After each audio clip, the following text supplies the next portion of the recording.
Hello and welcome to a video that has been, honestly, a long time coming. I'm going to do one of those AAR things that a bunch of content creators have been doing recently, and as you can see on screen, I'm going to be doing as the Eastern Roman Empire. I will point out, I am not able to show you any images or videos or anything like that from the game itself. I am limited to just using images like the one that we found here in the Roman Tinto talk. I'm also going to maybe be drawing on it a little bit in Photoshop, just to maybe illustrate points at certain times when it becomes necessary. And I'll also point out that I essentially wrote this as I was playing. Right, I'm going to be reading off not really a script, but reading off basically my notes as I was playing. And I guess if you want to pause the video and you could see, I did a lot. Basically, this is what I'm going to be doing. Basically, reading off that, and at certain points I will stop and maybe do a little bit of extra exposition to explain what happened, what went wrong, what went right, and other things that I didn't end up writing down that I happen to remember. But yeah. AAR stands for After Action Report. Essentially, I've played the game for, I've played the game for about 200 hours so far. But in this campaign, I played for 200 years. And the AAR will basically end in 1537. I have continued playing and I've written more, so if this video does well, or if you really want the second part, I will continue playing that campaign. I am still having fun with it. And then we'll maybe have a part 2 to this video. But yeah, if I sound a little bit robot-y, because I'm reading, I'm less just blurting out words. But yeah, Roman Empire. I think it's pretty clear that I am a little bit of a Romaboo. So this campaign is something that I held off on for a little while because I wanted to make sure it kind of did it justice. I understood the game mechanics before I jumped in with what is obviously not the easiest start in the game. And it's surrounded by starts that are much, much easier than it. I will say, I know the Playmaker recently did an AAR with the Romans, and he called it much easier than the Ottomans. I vehemently disagree with that take to the point of there's no way I could rationalize saying that this campaign is easier than the Ottomans. That's insane to me. So maybe through the course of this AR, you'll have maybe a different perspective from someone who plays in a much different manner to the Playmaker. So no hate on him, by the way.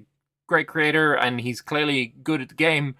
We just have different playstyles, and that's perfectly fine. This game kind of is pretty good at catering to multiple different playstyles. But anyway, let us, with that little preamble out of the way, let's get into a little bit of the Eastern Roman Empire. As we start our campaign of Europa Universalis 5 as the Eastern Roman Empire, and yes, I will absolutely be changing the country's name to this in every single campaign that I play, we are met with a country in peril. Our navy was disbanded by our ruler's father, our professional army stands at a meagre 200 men, and we are surrounded by vultures who want to take advantage of our lack of strength. The problems don't end there either. Rome also starts with only 10 legitimacy, 90 ducats of debt, 10 inflation, and an economy barely breaking even, and several privileges handed out to our estates that cripple our ability to tax them, such as the consolidated corruption of the elites, held by our nobles, also known as the Dinotoi, which not only reduces the maximum tax I can levy upon them by 20%, it also taxes my army's morale by 20%. To get rid of this privilege right now is impossible, as it would cost 182 stability, and we currently have -4. To fix this, we need to change our national values, specifically changing away from aristocracy into plutocracy to make it cheaper to remove these painful privileges. We can also look at increasing the control we have over our provinces, as outside of the immediate vicinity of Constantinople, our control rapidly expires. We have a gold mine in Polygyros in the province of Chalcidice, which is right here, this little spit of land right there, which will be a key component in our recovery efforts. So I set a cabinet slot to increase control in the province, so I can get a little bit more of the wealth generated by this mine. The other 3 cabinet slots, because you start with 4 as the Romans, you put to stabilizing the country, strengthening the government, and integrating Upper Macedonia, as for some reason I start with a few provinces uncored at this time. Unfortunately, right now I can't really afford to put my cabinet members to these jobs, and so they're left as jobs without people in them, which reduces the overall efficiency. I realized when I wrote this, it doesn't make a ton of sense. So essentially, when you have your cabinet, you can assign the cabinet slots to jobs, but you don't actually have to put people in them yet. You don't have to have cabinet members doing these jobs. The cabinet members make the jobs way more efficient, like doubling the efficiency of it when they have 100 in that particular skill. But if you just put the job to do, then it will just do, even with no one there. I kind of think this is to simulate maybe the cabinet as a whole. Like, there's more than just one dude doing this job. It's a whole team of people doing the job that you put them to. And when you elevate one person to that job, he's like the overseer of what it's doing. It's either that or it's just necessary, because I found at various points throughout this and other campaigns that I very frequently run out of characters that are able to do these jobs. And that is including when I allow my commoners estate, the peasants, to also become cabinet members. I still just am struggling to find people to fill the jobs. I don't know if there's something I'm doing wrong or if I need to change the way I play a little bit, but I have found that to be a little bit of a problem for me. Anyway, back to the script. To fix our economy, I demolished some unnecessary forts in Adrianopolis and Larissa, right here, and Larissa is right here. And I also scuttled the 2 galleys that we have. On the matter of trade, the best thing we could do right now would be to sell dyes to Egypt and put the rest on manual control. When the economy is a bit more stable, the industry is a bit more specialized, we can take another look at trade to see if there's anything manual that we can do to boost our income. While it would be lovely to mint more coins to dig us out of our hole, being at 10 inflation means everything is 10% more expensive. So I set the minting slider to the absolute minimum in order to reduce it by 0.14 per month. Diplomatically, while the Serbs hold our cores, it is safest to befriend them and ally them to secure the northern flank. The Ottomans across the Dardanelles is a scary beast that we are not ready to take down just yet, and having someone at our back seems like a great play. I also start improving relations with Hungary. They're not interested in an alliance just yet, but I plan to swap Serbia out for Hungary in the future. With that, it is time to unpause. Our economy is in the positive. The right play is just sit tight and not make any drastic moves for a while. Just reduce the inflation, pay off the debt, increase control in the periphery, and our Basilius dies 2 months into the game by drowning in the sea. Yeah, that kind of sucked. At the start of the game, Emperor Andronikos, historically he died in 1342 of malaria. In my game, he died in 1337 by drowning. In 1442, he had a 6-year-old heir. Obviously, he's a little bit younger in 1337, and unfortunately, the heir also starts with the idiot trait, which is not very good. Also, I may have got the ages wrong because, succession-wise, our heir Ionis is only 5 years old. Unfortunately, he has the trait Idiot, which reduces his ability to gain stats by a significant amount.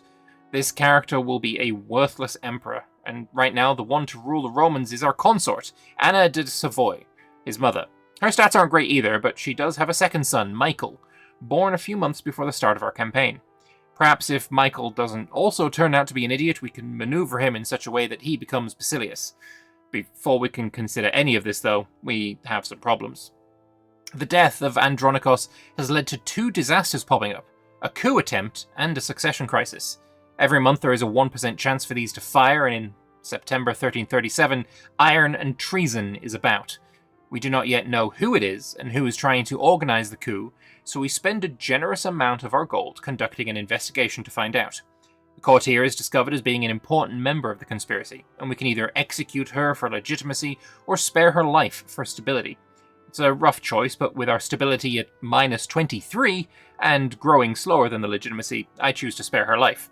Grateful for the leniency, she's also going to leave the conspiracy.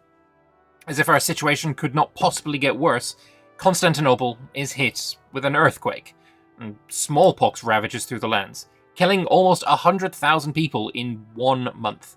The final death toll of that outbreak stands at 125,000. We gain a little reprieve with a random event, the sale of titles, giving us 100 ducats in exchange for some satisfaction loss with the Dynatoi.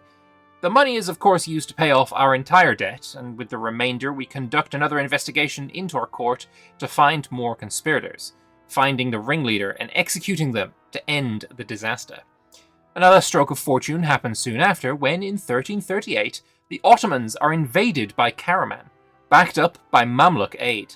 We take this opportunity and launch an invasion ourselves after convincing our parliament that now is the right time to strike. Serbia also joins us, and our forces cross into Anatolia and take the fight to the Turk. Just as our forces combine in Chalcedona, the Mamluks peace out. But we manage to get our forces to occupy the siege camps in Nicomedia before the Turks can dismantle them. So we start our first siege at 6 progress. The Karamanids end up taking the location of Prusa, and I will show where that is. That is this city that is right here. It is the largest city in Anatolia, I believe, and actually had more population than Constantinople at many times. I'm not sure if it does at the start of the game, but certainly did after I conquered it. The Ottomans are only left with this fort in their entire nation, Nicomedia obviously being right here in this little bit of a inlet area. We can wipe them from the map. Nicomedia falls, and our forces spill out across Ottoman Anatolia, finding only minimal resistance as we occupy the provincial capitals. During the war, the province of Bolu, sick of Ottoman oppression and seeing our forces rush through Anatolia, defect to our control, meaning we don't need to take it in a peace deal. Bolu being the area around here on the northern coast. I actually still don't know why this flipped. I know I have a core on it, and I think it is Greek majority and Orthodox majority. That's probably the case, but I don't remember seeing any event saying, by the way, this province is flipped to your control. But that is apparently something that can happen. You can have defections during wars. For the peace itself, we took much of the Ottoman land, leaving them as a tiny rump state in central Anatolia, and we'll return to them later. We also had them release all of their Roman slaves, break their alliances with the Karasids, revoke their cores on us, and took all of their gold. The Ottomans won't be troubling us any further. The Age of Renaissance rocked around in 1342, and we went with the administrative focus, as the ability to declare religious wars with the Deus Vult advance felt too great an opportunity to pass up. I will point out as well, the Deus Vult advance is one that makes conquest of territory 25% more expensive than the baseline that you get from the Parliament. So it's not as good as the Parliament, but you can do it whenever you want to a religious enemy.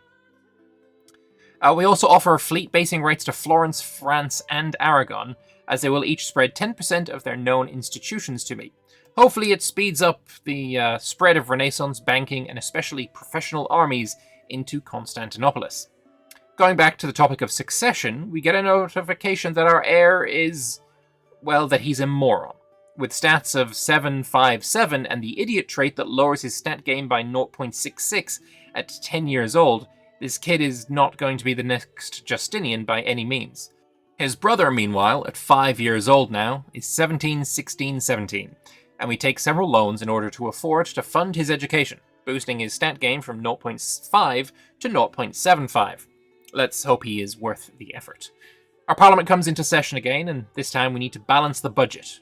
While we have this active, our monthly inflation will plummet by 0.4 per month, so for the next year we crank the minting efforts up as high as they can go to make as much money as possible. We go from minting 2 ducats worth of gold to 23, and we're still losing inflation while doing so. When the parliament session ends, our inflation is at 0%, and we can now mint 8 ducats worth of gold each month without it increasing. This one parliament debate really set us back on the right track. Debt-free, we look to the future. It can only be bright and positive from this point forward, right? Ew.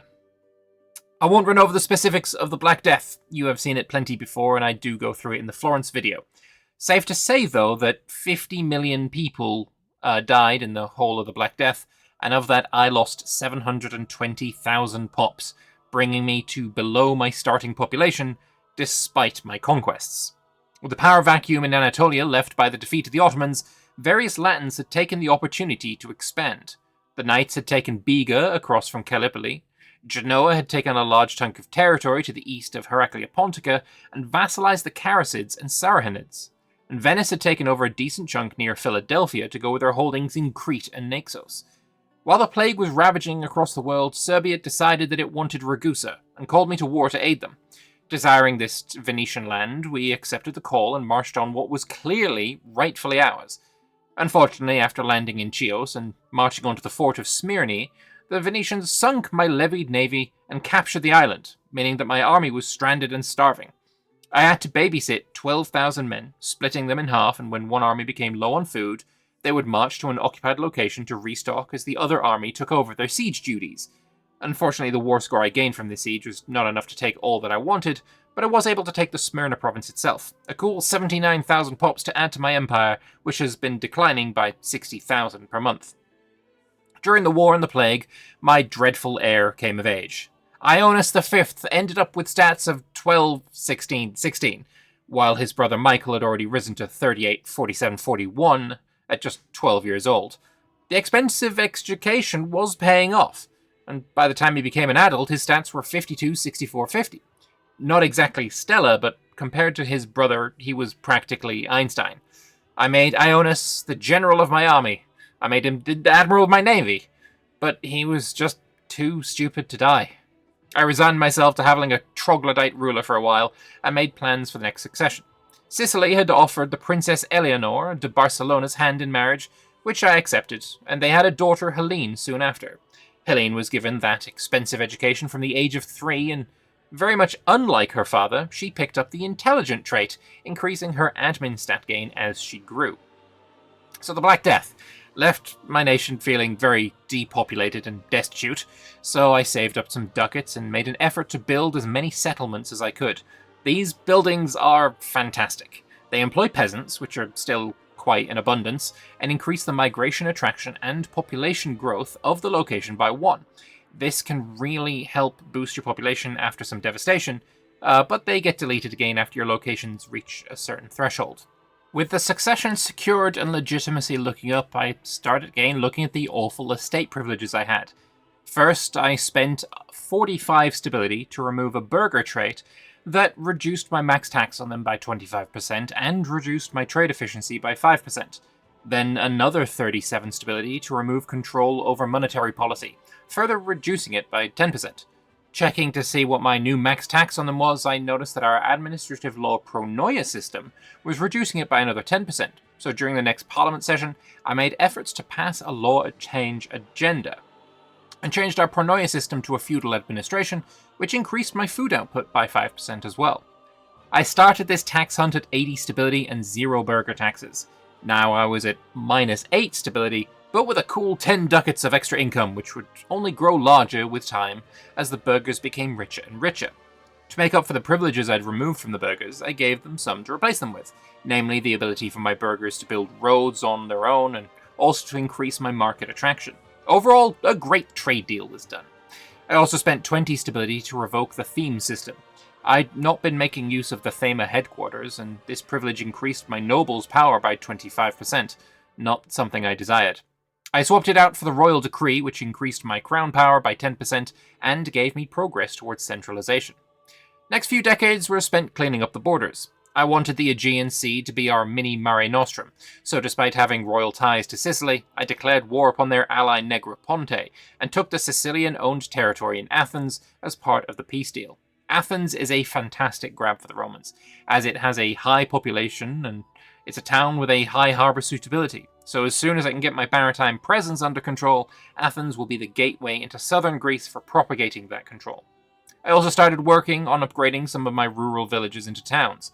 Generally, my strategy with this is to find coastal locations with RGOs that weren't food or really in hard demand. Something like sand or salt was upgraded at around about 250 gold apiece.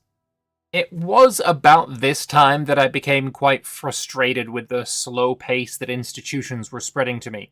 Compared to my games in Italy, where even the spread of German-spawned professional armies spread very quickly, here I was in 1382, over 40 years after the spawn of the institution, still not having embraced any of them.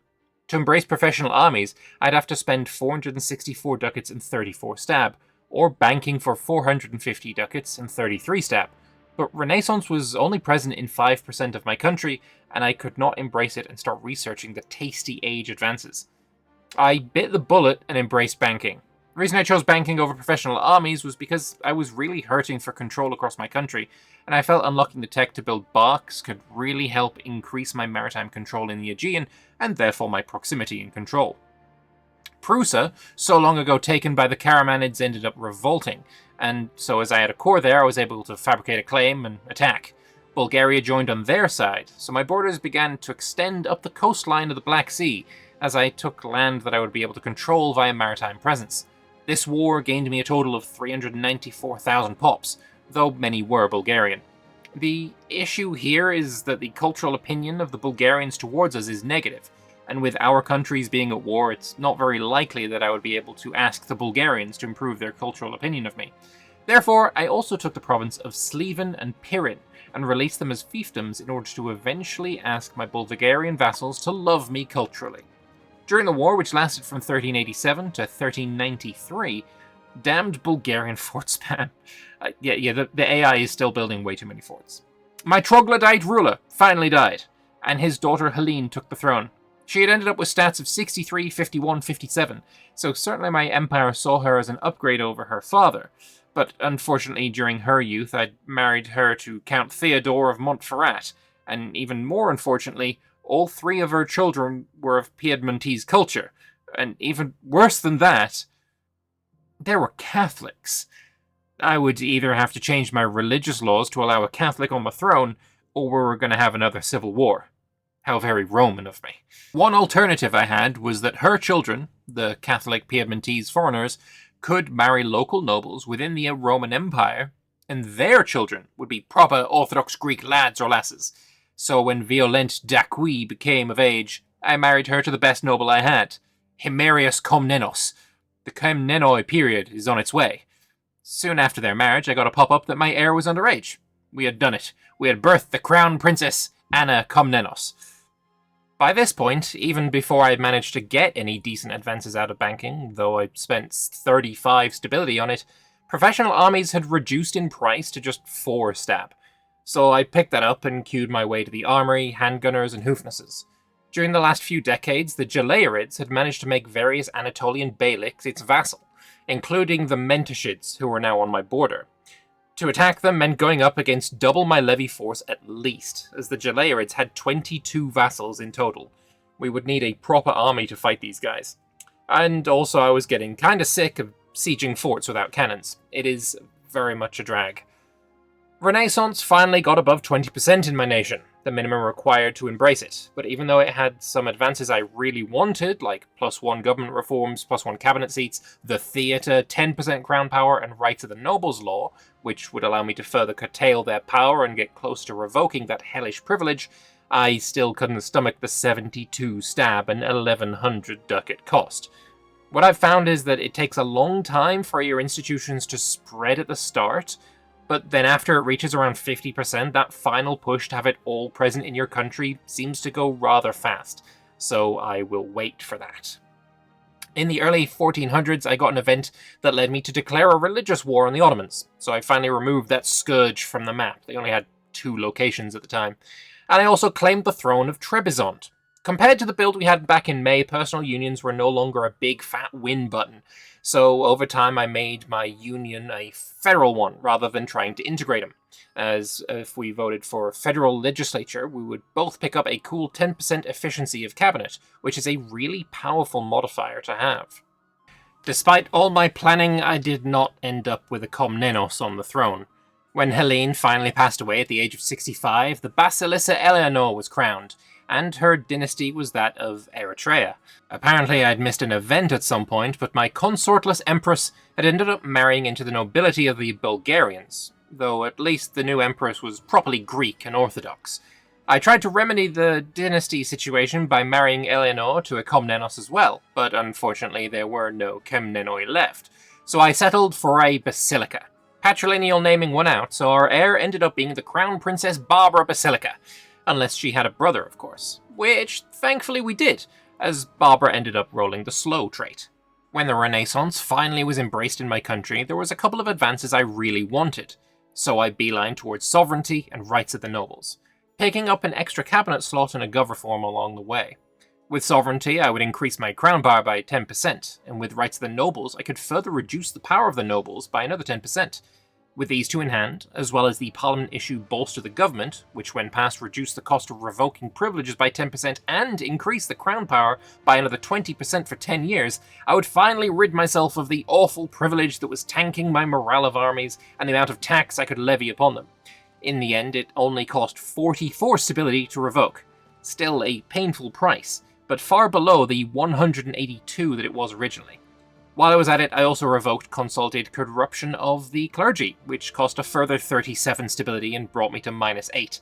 Time to build it back up once again.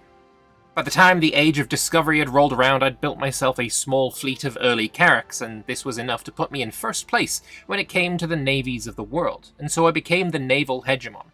With this, I could force other nations to embargo my rivals, take less damage on my ships in combat, and most importantly, I got access to the Maritime Support Cabinet action, which let me increase the maritime presence and harbour capacity of an entire area at once. The higher my maritime presence, the easier it would be to propagate control throughout the Aegean and Black Sea, and therefore increase control in lands I'd conquered along the coast. Pike and shot spread pretty rapidly to Constantinopolis, but the advances I was after in this age were from the printing press institution. The entire time of my campaign, I'd had to keep building more and more scriptoriums, as I had a terminal lack of books in my market, to the point where they were the second most constructed building in my entire empire. Inside the printing press, there was also the advanced improved bookbinding, which increased the book's output of all buildings by 25%. Unfortunately, printing press was the slowest institution to reach me, and I still took pike and shot and New World long before I'd even reached 1% presence in my country. This is something that I'm going to have to work on understanding going forward. With pike and shot taken, I had access to more military advances, such as early arquebusiers and the Roman unique advance the City Taker, which gave me access to the modernized Helepolis cannons. After upgrading my units to these, and building my army to around 20,000 troops, which happened to make me the military hegemon as well, I declared the war. The Gelaerids and their vassals had raised 120,000 troops in response, but most were levies, which, as of the time of playing, were still quite a lot weaker than our own men. Towards the end of the war, after losing 17,000 men, I did run out of manpower, so I was unable to reinforce my professional army, whereas despite suffering 140,000 losses, the Gelaerids and their vassals were still capable of raising force after force. The war took 6 years, for unfortunately not much gain. I cleaned up the border and took the remaining parts of 3 or 4 states that we'd split between us. I grew from 3.8 million population, of which 3.2 million were accepted Greek pops, to 4.1 million, and now 3.3 million Greeks. There are still too many to be liberated, and hovering over the Greek culture in my society tab, I could see on the map all the places where there are Greek populations. My next war against the Gelaerid box will be to take Mugla and Hamid, as they're the last provinces with large Greek populations in them. Hopefully, not so much of a slog war this time. During the war, I started to make a claim on a vassal of the Eretnids, who for whatever reason had not joined the war. They are entirely landlocked by the Eretnids, so my idea was to declare on them while in the war, and when piecing out with the Eretnids, I'd take land that gave me a border with the vassal. Well, because of the high war score costs, I never end up being able to do so. But I still had the claim, so I decided to check it out after my troops had reinforced, and it turned out I could attack this vassal, which would only call in the Eretnids. No Gelaerid Gigaswarm. This is absolutely fantastic. So my troops marched back to war and had a much easier time. This time we took Mugla, Hamid, and Karahizar. Karahizar, I don't know how to pronounce that. Bringing me to 4.64 million population. 3.6 million which were Greek. This strategy of attacking an Eretnid vassal in order to avoid the swarm is something I think I will be doing again, though I imagine it might be patched as it felt very exploity. For the last century or so, the Mamluks had held a presence in Greece. Taken from Naples way back when, they had the western coast of the Peloponnese and a couple of extra enclaves. And it generally looked pretty ugly on the map, so I decided to declare war on them as well.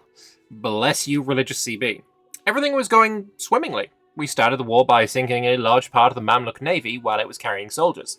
So the war screen showed the Romans with 0 boats lost, 0 men lost, while the Mamluks were on 20-something boats lost and 20,000 men lost. As the war dragged on, damn forts, again, the Mamluks kept landing armies in Greece to prevent my sieges, sometimes as many as 33,000 at a time. These were quickly mopped up by my professional forces, and with nowhere to retreat to, these armies were slaughtered to a man. The Mamluks were allied to Morocco, who held a substantial part of Sicily, somewhere that I also had a tiny 2-location minor vassal, so I transported my own forces to Sicily to hunt him down. When I was close to getting the final couple of forts, Morocco's Sicilian territory rebelled and I lost all of my progress. Full black flagged my armies, and I was forced to get nothing from this. It's something that really annoyed me in Imperator as well, and though it's been reported and I believe already been fixed in the developer branch of the game, it was about this time too that my navy, which consisted of 31 early carracks, still the naval hegemon of the world, and around 100 barks, was stack wiped off the coast of Sicily by 14 Mamluk galleys. I have no idea how they did it, what mechanism they did it by, but one moment I had my ships, and the next I had a battle report screen showing neither side taking any losses, though I was without any navy at all. This would be monstrously expensive to replace, both in terms of gold, lumber, and especially sailors, plus my army was now trapped in Sicily. I peaced out with the Mamluks to get out of that hellish war, with our final losses being only about 10,000, and apparently only 17 ships, whereas the Mamluks lost 219 ships and 317,000 troops. Remember, though, that levies are getting a rework, so I just don't have access to that yet, and they won't become, they won't be such a pushover come November. Then I got a claim throne CB against Hungary, though they were a part of the Defensive League IO that I'd created and was still a part of. If I attacked, France and my PU partner Trebizond would join the call to arms. So I started a vote within the Defensive League IO to change the military law from possible defense to no defense. Unfortunately, though, the other 3 all voted for assured defense, so I kind of made my situation even worse. Ah well. Thankfully, being war with your PU partner doesn't break the PU, so I decided to declare anyway, hoping that France was too busy doing France things to get involved. The war did take a while, and France was not too busy with France things to get involved. Unfortunately for them, however, the only way they could reach me is by sea, so while they occupied little bits of Sicily and Sardinia that I owned through vassals, I went to work. Another one of my aims in this war was to clean up some borders, as Trebizond had taken land on the south coast of Anatolia, Teak, and also taken most of Cyprus. I sieged it down for a bit and then separate pieced them. Though I was unable to take Cyprus, the borders definitely looked cleaner. Every few months, Hungary would raise a new huge levy of 22,000 men, and while they were no match for my regulars, the constant fighting was breaking down my manpower.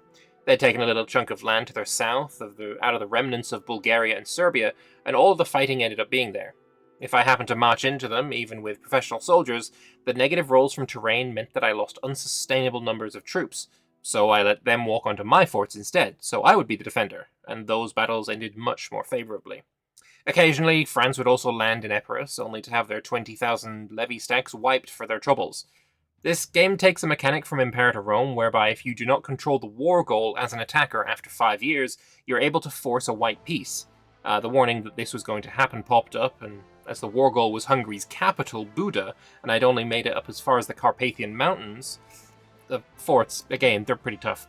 I did, however, manage to get the peace deal signed, and the Kingdom of Hungary joined the Eastern Roman Union. Hovering over my character's portrait, it now reads Basilius Digenes Basilica. Basilius of Eastern Rome, King of Sicily, King of Hungary, Duke of Naxos, Duke of Trebizond, Count of Pisa, Count of Adana, and heir to Peril. In the months that followed, I got notification after notification that countries were joining a coalition against me, and checking my antagonism map mode, it looked rather red.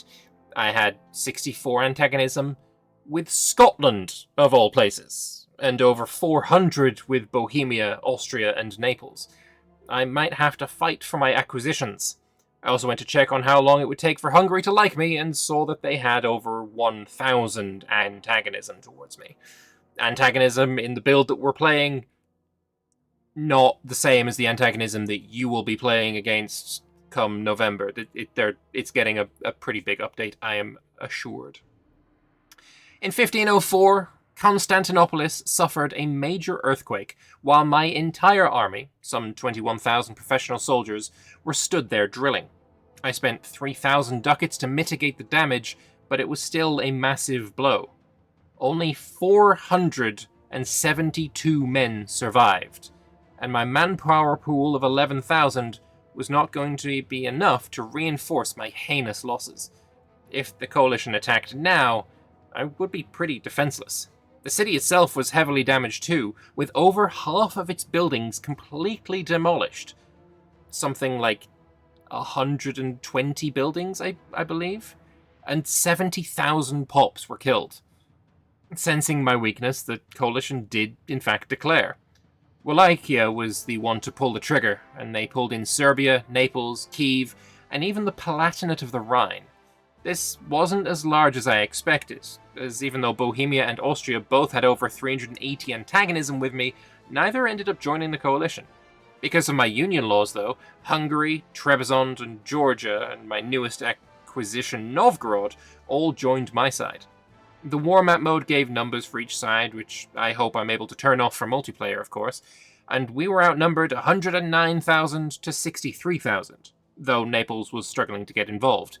If we just fully occupied Wallachia, the victory would be ours, and after a couple of years, the sides were down to a much more manageable 60,000 versus 78,000, with losses of around 9,000 for us and 45,000 for them. Professional armies still kinda slap, and we did manage to stack wipe a large Neapolitan army in Sicily. I pieced out, but could only take Wallachian land, which was a bit of a disappointment as I didn't really covet any of their territory. In the end, I dissolved the coalition for 75 war score and took some money with the remainder. Defending in coalition wars was a strategy in the May build, as you could take a lot of territory with it. That exploit seems to have been fixed rather handily. After the coalition, I focused on economic recovery and strength. When looking at what RGOs to build, I came across a new tab that I'd not seen before, where I could see all of my RGOs in one place, with a mass build button at the top. When clicking this, the game would build one level of an RGO in a location. No matter what RGO, it just chose the one that would give you the most bang for your buck. So I made pretty good use of that with my auto-clicker, and saw my income graph shoot up rapidly over the next 2 decades, doubling my tax base by 1530 to 1700. Of course, doubling your tax base doesn't mean doubling your income, as things like the cost of your court, culture investment, diplomatic spending, and stability are all calculated as a percentage of your total tax base. Still, it was nice to have more goods flowing around my country, and the balance did increase to around 300 ducats per month. This newfound wealth was used in a bit of a feedback loop, where once a year or so I would find buildings to spam out, or if there were none that were very enticing, it would be auto-clicked RGOs. And this is where I'm going to end the first part of this story, in 1537, at the start of the Age of Reformation. Despite Hungary fleeing from the Roman Union through succession shenanigans, our empire and dynasty is still incredibly strong. It stretches along the coast of Anatolia, though much of the interior is still held by the Aretinids. We have vassal states in Sardinia and Sicily, and the Mamluks have been thrown back across the Cilician gates. Economically, our goods output has soared, and our tax base now sits at 2,168 ducats. We tried to get involved with the colonialism game and have sent around 1,500 Greeks to colonize the Macronesian islands. The aforementioned Malarian issue is still a troublesome bug we cannot get around, but with enough brute force we can make it through, I'm sure. While I was playing this game and commenting it in the Content Creators Discord, it was remarked that coalitions are another thing that is a bit broken in this version, so I'm sure if I was to play again after an update, things may go somewhat differently for me. I did truly enjoy playing as the Romans, and not just because I'm a bit of a Romaboo. The rags to riches, clawing yourself out of a half-dug grave is a thrilling narrative to play through, and unlike my Milan game, which was pretty much smooth sailing throughout, this run did have its complications and setbacks and challenges that I just didn't experience in Italy. I will continue this campaign, but it will be another video if you guys are really wanting it to be, and it may take some time. I have other challenges I want to try out and other parts of the game I wish to play. Thank you very much for watching. And just to say as well, if you have any questions, then put them in the comment section below. I will be, I feel like I'm pretty good at responding to comments and questions and such, so if you have any, let me know. And if you're interested in purchasing EU5, either pre-purchase or purchasing it on the day of release, on the 4th of November, I have an affiliate link that will be pinned in the comment section. So if you go through there, I get a little bit of a cut of the sale, and you get a Steam key. And yeah, everyone's happy. So thank you all very much for watching once again, and I will see you in the next one. Bye-bye.